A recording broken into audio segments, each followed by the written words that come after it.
it's good to get to this point in the week, and just got done talking with the guys about how, the days may be long, but the weeks go fast, and that's the fun part about the season, and certainly looking forward to our second opportunity this week.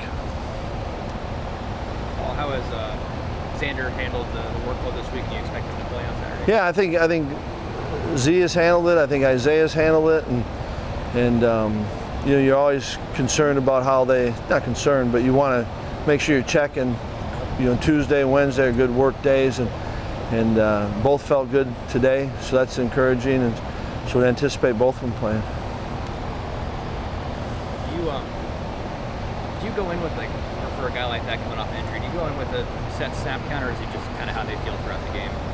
I mean, I think that I've never been one, whether it's how many carries does a back get, or how many plays does this guy get. I think you got to be smart. You got to understand that where they're at and where they're coming from, and yet I think there is something to. We would never put a guy out there that could damage it more. So there's nothing like that.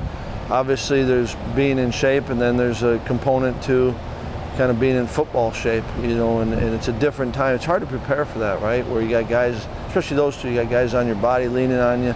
So I think you got to gauge it as well during the game. Well, this is an off-field question, but John Schaefer, your video guy, I know he does a lot behind the scenes. What is his impact on the program and the things that maybe we don't know about? Yeah, I mean, what's neat to me about John and Colin does a ton is they are very real. Our players know, appreciate, and when you have that, when you're affecting players, and certainly as coaches, they do a ton for us. They truly are part of the family, and I think that's in some ways the neatest thing about it. There's so many people like that, but John does a great job. He cares a ton. He's good at his job, and he really wants to do all he can to help others. And in that role, that's pretty neat. Are you amazed at how quickly the video shows up? It's as soon as practice is over, you can go and watch anything you want, right? You're appreciative of it, but you're not amazed anymore. And I remember when it was film, and you'd have to wait for that to get developed, and then you had the beta. But we got spoiled now, and we like watching film, and they do everything they can for us, so it's pretty good. What stands out about New Mexico from an offensive standpoint? It seems like they made a pretty significant change schematically from last year to this year. Yeah, and we're extremely productive, last week, and so I think I don't care who you're playing and what it is. Winning's not easy, and then to win in the fashion they did offensively, they present.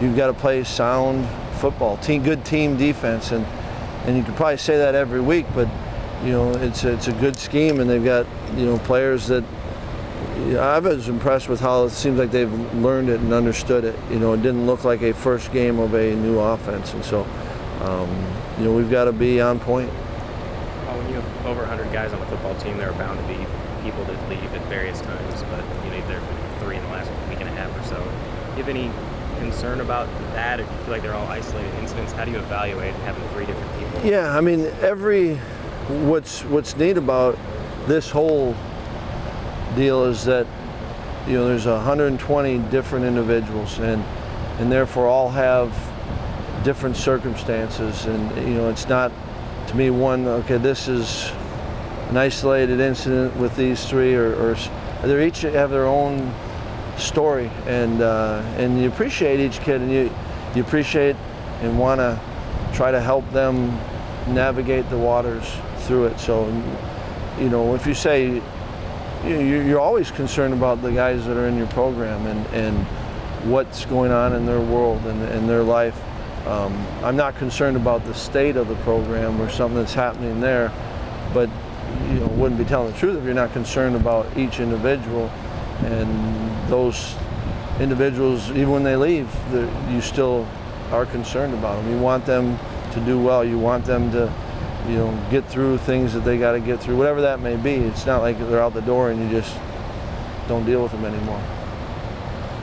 Fans have to get used to different starting times. Do young players have to get used to 8 o'clock Friday and then 11 o'clock Saturday? Yeah, I think there's something to be said about that. Now, I think you know, the way we're on our kind of our in-season schedule, so the 11 o'clock start is kind of mimics what we're doing during the week. But I think there's all a lot of firsts, and those young players, when we go on the road, will be their first road game.